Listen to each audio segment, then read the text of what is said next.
अस्सलाम वालेकुम everybody once again मैं हूं आपका host Mazhar Iqbal and you are watching the kingdom of the warrior. दोस्तों आज की वीडियो जो खिलाफत बनु उमैया के ऊपर हमारी आखिरी किस्सा है। इस वीडियो में हम बनु उमैया के आखिरी खलीफा मरवान सानी के ऊपर बात करेंगे और ये आपको बताएंगे कि खिलाफत बनु उमैया कैसे खत्म हुई। दोस्तों जवाल बेसबब नहीं आता। आज हम बनु उमैया के जवाल के ऊपर बात करेंगे। मरवान सानी की हुकूमत को अब्बासियों ने किस तरह खत्म कर दिया।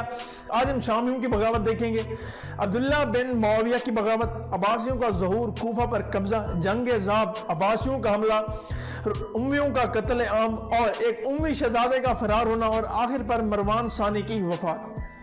वीडियो पर आगे बढ़ने से कबल चैनल पर नए आने वाले दोस्तों से गुजारिश है हमारे चैनल को सब्सक्राइब करें, साथ रखिए बेल आइकन को भी प्रेस कर दीजिए। Watch for more informative video like this.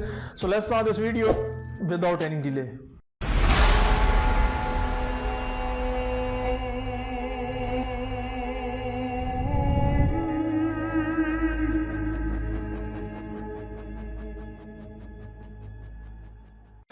So welcome back दोस्तों। मरवान सानी 688 ईस्वी में दमिश्क में पैदा हुआ। इसके वालिद का नाम मोहम्मद बिन मरवान था। पेशे के लिहाज से ये एक अस्करी लीडर था, एक कमांडर था। इसकी वफात 16 अगस्त 750 ईस्वी में हुई और ये शाम के अंदर मदफन है, दफन है। उमवी हुकूमत की बुनियाद और इसकी एसास, इसकी जो बुनियाद थी मतलब फाउंडेशन, अरब थे। इनकी सारी कामरानियां, फौज की वफादारियां और इत्तेहाद पर मबनी थी। लेकिन बदकिस्मती से अब अरबों की कदीम कबायली असबदियतें जाग उठी और वो बहम दस्तों गरेबां थे, मतलब एक दूसरे की गरेबान में हाथ डाल दिए। यमनी और मिस्री एक दूसरे के जानी दुश्मन थे, लिहाजा फौज की वफादारियां भी तकसीम हो चुकी थी। मरवान सानी ने तख्त नशीन होने के बाद दमिश्क की बजाय हिरान को दारुल खिलाफा बनाया। इस तब्दीली ने शामियों के हासदाना जज्बात को उखाड़ दिया और मरवान के खिलाफ मुत्तहिद हो गए। इस तफरीक से अब्बासी दाइयों ने खूब फायदा उठाया। मिस्री और यानी कि यमनी उस वक्त कबायली खाना जंगी में मुब्तला ना होते तो मरवान को अब्बासी दावत को चलने के लिए रोकती और वो वक्त दोनों हासिल हो जाते और ऐसी सूरत में खिलाफत बनु उमैया के कायम रहने के इम्कानात भी बकाया थे। लेकिन चूंकि मरवान अपनी गुनगायों मसरूफियात की क़यादत पर खामगा इधर उधर उलझ रहा था तो अब्बासी तारीख को वक्त मिला तो उन्होंने बढ़ चढ़ कर उम्मी हुकूमत का तख्ता उलट दिया। इखलाकी जवाल दूसरे बनु उमैया के आखिरी दौर के अक्सर खुलफा की जिंदगी अखलाकी नुक्ता नज़र से हट चुकी थी। यजीद अव्वल ही के ज़माने में शराब नोशी और दीगर लाहुल हब खलीफा की जिंदगियों का हिस्सा बन गए थे। अब्दुल मलिक और वलीद अव्वल की जिंदगियां अगरचे अखलाकी अयूब से पाक थी, लेकिन अपने मकसद के हसूल के लिए उन्होंने भी कोई अखलाकी हदूद को अपने सामने ना रखा। अपने जायज़ नाजायज़ अपनी पावर का इस्तेमाल करते रहे। सिर्फ हजरत उमर बिन अब्दुल अजीज की जिंदगी खुलफाए राशिदीन के मुशाबे थी, लेकिन उनके अलावा वलीद सानी, यजीद सालिस, इब्राहिम वगैरह की जिंदगियां भी बेराह रवी का नमूना थी। दोस्तों शराब नोशी, अयाशी, मौसीकी और नाच रंग की महफिलें और हरम सर उनके पसंदीदा मशगले थे।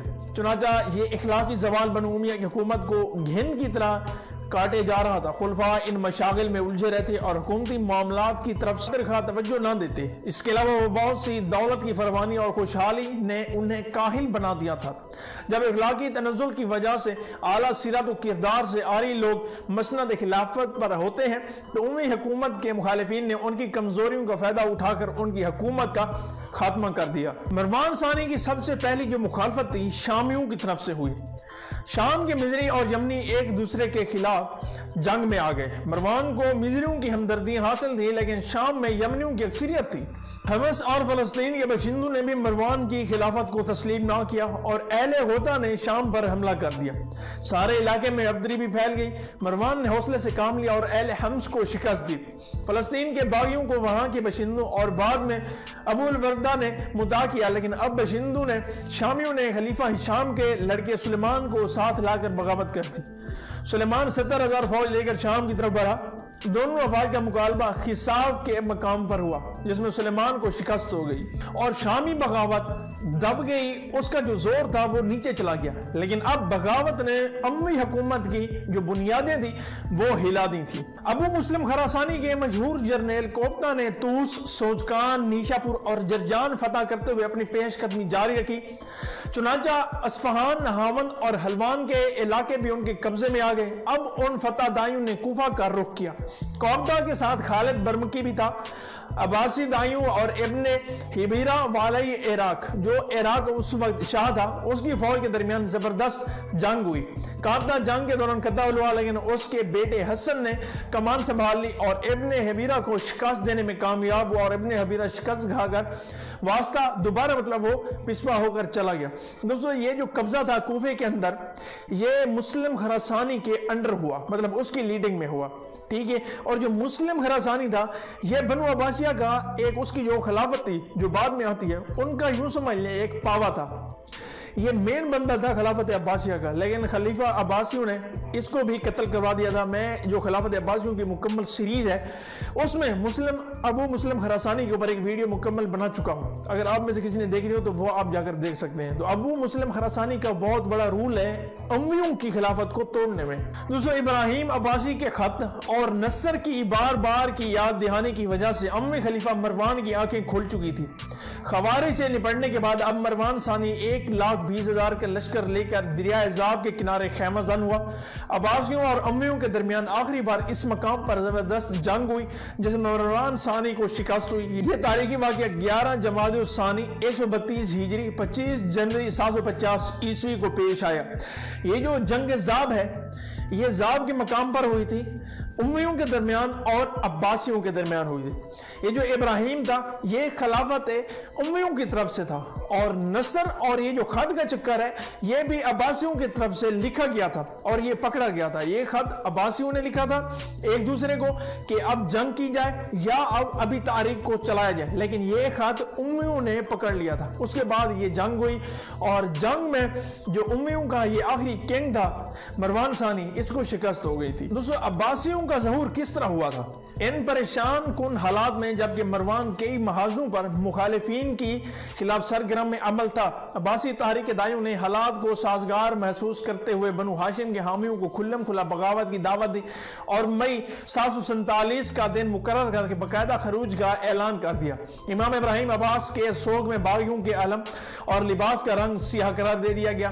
वक्त मुकर्रर पर खरासान के कोना कोना से हजारों इंसान अपने हाथों में छोटे छोटे डंडे लेकर निकल खड़े हुए, जिनका नाम उन्होंने काफिर को रखा हुआ था। दोस्तों मरवान सानी की शिकस्त के बाद बनु अब्बास ने चुन चुन कर बनु उमिया के लोगों को कत्ल किया। इन लोगों में से भाग कर जान बचाने वाले बच्चों और औरतों के सिवा उम्मी खानदान को कोई फर्द भी जिंदा ना बच सका।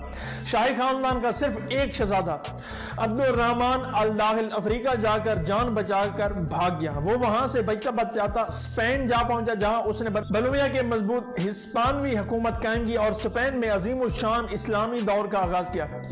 अब इस सीरीज के बाद हम यही जो स्पेन है इसकी सीरीज शुरू करेंगे। मैं आपको बताऊंगा कि किस तरह ये बंदा वहां पर पहुंचा। इसके वहां पे पहले से रिश्तेदार भी रहते थे, क्योंकि इसकी जो वालदा थी वो बर्बरियों में से थी।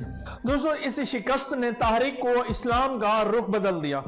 अब कुव्वत इक़्तिदार अम्वियों की बजाय अब्बासियों के हाथों में मुंतकिल हो गया। मरवान शिकस्त खाकर मोसल में पनाह गजीन हुआ। अब्दुल्ला बिन अली इसके ताक़ुब में वहां पहुंचा। मरवान भागकर हैरान और शाम होता हुआ मिस्र जा निकला। अब्बासियों ने शाम पर कब्जा कर लिया और साले बिन औन को मरवान के ताक़ुब में रवाना कर दिया। अब मरवान के लिए न जाने रफ्तन और नापाए रफ्तन की सबसे बड़ी कैफियत अंदर आ गई।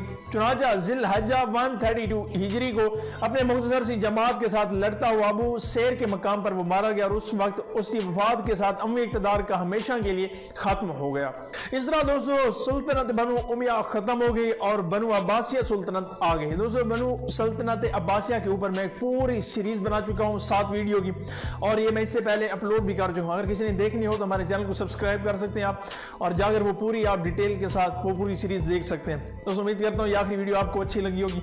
अगर वीडियो अच्छी लगी तो हमारे चैनल को सब्सक्राइब कर दें और साथ ही बेल आइकन को भी प्रेस कर दें। मिलते हैं एक नई वीडियो में, तब तक के लिए इजाजत दीजिए। अल्लाह हाफिज़।